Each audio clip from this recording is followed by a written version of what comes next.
माणसं आहेत ते न काम करणारे, आणि त्याला म्हणते धनगर तुम्ही सभापती येणे. अरे सभापती आहे का? जागा झालं तर तुमचे नरडे फोडून नरडे.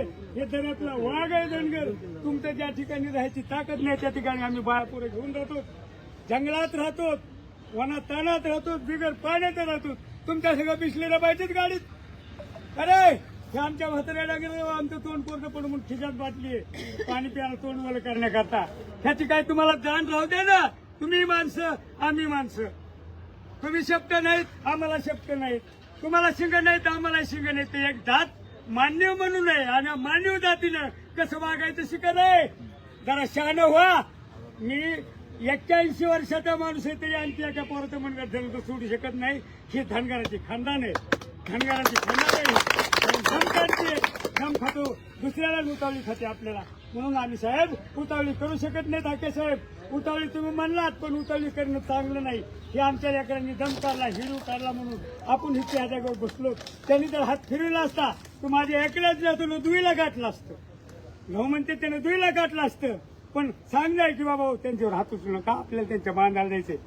अरे तुमच्या बांधावर बाय येणार ना खुरपायला, ह्या तुमच्या चालीमुळं. हो माणूस मिळाला तुम्हाला, याचा विचार करा, जरा विचार करा. आणि कितीच जाती असलं तर तुम्ही येत रे मराठी, तुम्ही जात मानवाची. माणूस नसल्यावर माणसं नाहीत रे.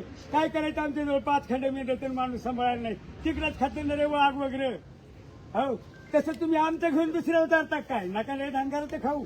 धनगर म्हणजे दऱ्यातलं पिलो आहे, जपून राहणार आहे, जपून चालणार आहे. असं काही एवढं बोलून माझं मी भाषण संबोधतो. जय हिंद, जय महाराज, जय महाराज, जय हाके साहेब, एक पोस्ट पडली तिथून भाऊकीची त्यांच्या.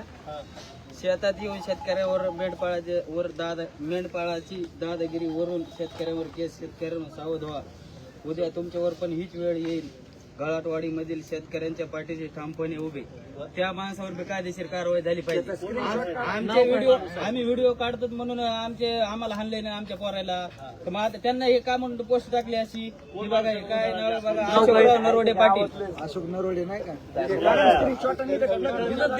लगेच गुन्हा दाखल करा. म्हणजे आमच्यावर करतो, आमचे व्हिडिओ काढले म्हणून आम्हाला हाणते.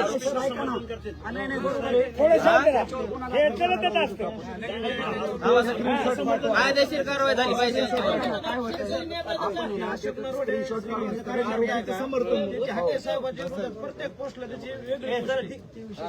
पोस्ट असू दे ना, मग आपले व्हिडिओ समजा हे केले तर मग त्यांचं हे करा ना. स्क्रीनशॉट काढून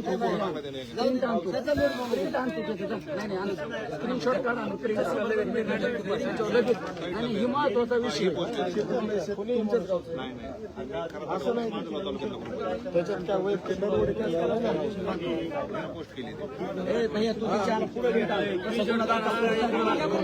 गुन्हा दाखल करू त्याच्यावर. त्यांना समजा हानमार केली ना, ते म्हणजे शेतकरी हल्ला केलाय, मग त्यांचे माणसं दाखवायला म्हणा किती लागले त्यांच्या माणसाला.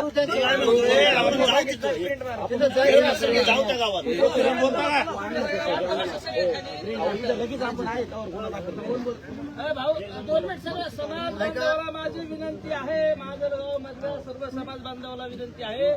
आता या ठिकाणी आपण माजलगाव ग्रामीण पोलीस स्टेशनला आलो आहोत. मोबाईल नाही का? हा हे प्रकरण होऊन 2 दिवस झाले. तुमच्या एकाच्या मोबाईलवरती पोस्ट नाही ते हानमारीची. पहिली पोस्ट ह्या पट्ट्याने केली, माहिती हाके सरांना दिली. आम्ही ह्या समाजाच्या कामासाठी आम्ही फिरतो, सर्व जबाबदारी आमच्या आहेत का? पोस्ट करणं, लोकांना जागृत करणं, लोकांसाठी जाणं, लोकांच्या प्रश्नांसाठी रात्रीचे 3-3 वाजेपर्यंत आम्ही या पोलीस स्टेशनला थांबलो आहे. सगळ्या जबाबदाऱ्या समाजाचे. आम्ही कार्यकर्ते म्हणून सरांना आणि निर्मळ सरांना आम्ही सर्वांना घ्यायचे. आमचं हे का? तुमच्यातलं काहीतरी रक्त जागा झालं पाहिजे, स्वाभिमान जागा झाला पाहिजे. कुणाला तरी कुठलं देता हा विषय हा आपल्या मेंढपाळावरती झालेला हल्ला आहे. अरे तुमच्या नुसत्या मेंढपाळा तुमच्या नेत्यांना कोणतरी ते हरामखोर तत्काळ परवा शिवे देतोय, तरी तुम्ही शांत बसताय. बदल तुमच्यामध्ये झाले पाहिजेत. 8 दिवसामध्ये पोलीस प्रशासनानं त्याला अटक नाही केली. तुमच्या आमच्यातली ताकद दिसत तिथं हरामखोर ठोकला पाहिजे. कधीतरी बिरू वाटेगावकर तुमच्यातला जागा झाला पाहिजे. प्रत्येक वेळेस गोपीचंद पडळकर जन्माला येणार नाही. अरे हरामखोरानं तुमच्यातला गोपीचंद पडळकर तुमच्यातला हाकेसर बिरू वाटेगावकर तुमच्यात सुद्धा यायला पाहिजे.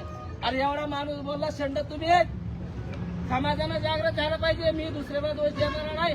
हा पट्ट्या पहिल्या दिवसापासून आहे. ती कोणतरी मुसळे नावानं फोन केला, लागलो का नाही का आम्हाला? का प्रत्येक वेळेस छातीन मोबाईल हे नसतं रे स्वाभिमान असा मनातून लागतोय. हे बस करा, असले काही विषय नाही. प्रत्येक तुम्हाला सांगतोय, प्रत्येक वेळी तुम्हाला वाचवायला हाकेसर येणार नाही, गोपीचंद पडळकर येणार नाही किंवा बिरू वाटेगावकर होणार नाही. थोडं तुम्हालाही कुठतरी स्वाभिमान कुठला तरी असला पाहिजे. याच्या पहिलेही मेंढपाळावरती हल्ले झाले रात्रीच्या 2-2 वाजता आम्ही गेलो. जाणं म्हणजे काय, त्यांना समोरच्याला हल्ला असं नाही, त्यांना काहीतरी संरक्षण झालं, त्यांना काहीतरी मदत झाली पाहिजे. सगळं सामाजिक सलोखा आपण हे जपला पाहिजे. निवड आता हल्लंय म्हणजे काय लगेच तिथं लगेच हे नाही. सगळ्या गोष्टी प्रशासना तिथं कायदा आहे, व्यवस्था आहे, त्यांना सर्व गोष्टींचा आपण आढावा दिला पाहिजे. सगळ्या गोष्टी केल्या पाहिजे. आता तुम्ही कुठवर करणार ना? प्रत्येक वेळी आमच्यासारख्या माणसानं घरीवर तुळशी पत्रक ठेवायचं आणि समाजासाठी फिरायचं. आणि आज इथं जागा उभा टाकायला राहिली नव्हती पाहिजे. हाकेसर एवढं मोठं नेतृत्व महाराष्ट्राचं, ज्यांना 18 पगड 347 जातींसाठी रस्त्यावर आपलं घरदार लेकरं सोडून इथं. अरे काय तुमच्यातला स्वाभिमान आहे रे? मी जास्त काय बोलत नाही, मला खूप काय बोलता येतंय, पण थोडा कुठंतरी लोकांचा स्वाभिमान जागा झाला पाहिजे. उगं काहीतरी स्वतःचं घर भरण्यासाठी काही विषय झाला नाही पाहिजे. जिथं कुठं अन्याय झाला, अन्यायाला वाचा फोडण्यासाठी एकत्र आलंही पाहिजे. तेवढी धमक पण ठेवा आणि पुढल्या ह्याच्यासाठी आपण सज्ज झालं पाहिजे.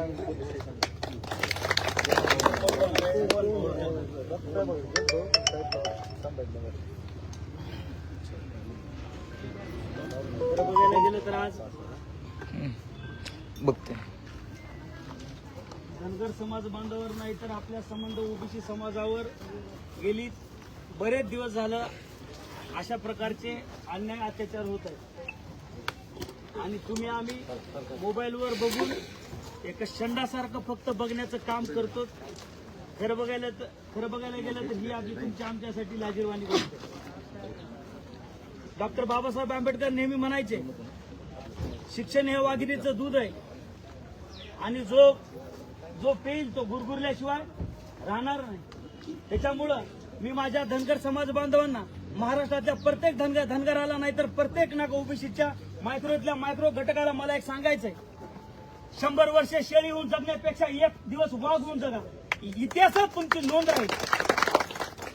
बोलण्यासारखं खूप आहे, पण मला एक सांगायचंय, म्हणतात ना, घार उडे आकाशी तिची नजर आपल्या पिल्ल्यापाशी. असं काम जर आज या महाराष्ट्रामध्ये जर कोणी करीत असेल, ते म्हणजे एकमेव माणूस आहे, ते म्हणजे प्राध्यापक लक्ष्मण हाकेसर. घरदार सोडून, प्रत्येक गोष्ट सोडून, स्वतःचा विचार न करता तुमच्या आमच्यासाठी रोडवर येतात आणि काही लोक त्यांनाच डॅमेज करण्याचं काम करतात. कुठंतरी हे सुद्धा थांबलं पाहिजे आणि त्याच्यासाठी प्रत्येक समाज बांधवांना रोडवर येऊन त्याचा विरोध केला पाहिजे.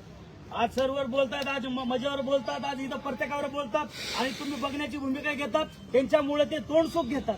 जिथल्या तिथं त्यांचं तोंड फोडायची ताकद आपल्या ओबीसी समाजाने ठेवा. येणाऱ्या काळात नक्कीच बदल झाल्याशिवाय राहणार नाही. त्याच्यामुळं मी इथल्या माझ्या माता भगिनींना सांगतो, मीच नाही तर महाराष्ट्रातला प्रत्येक धनगर समाज आणि ओबीसी समाज सुद्धा माय तुझ्या लेकरासोबत आहे.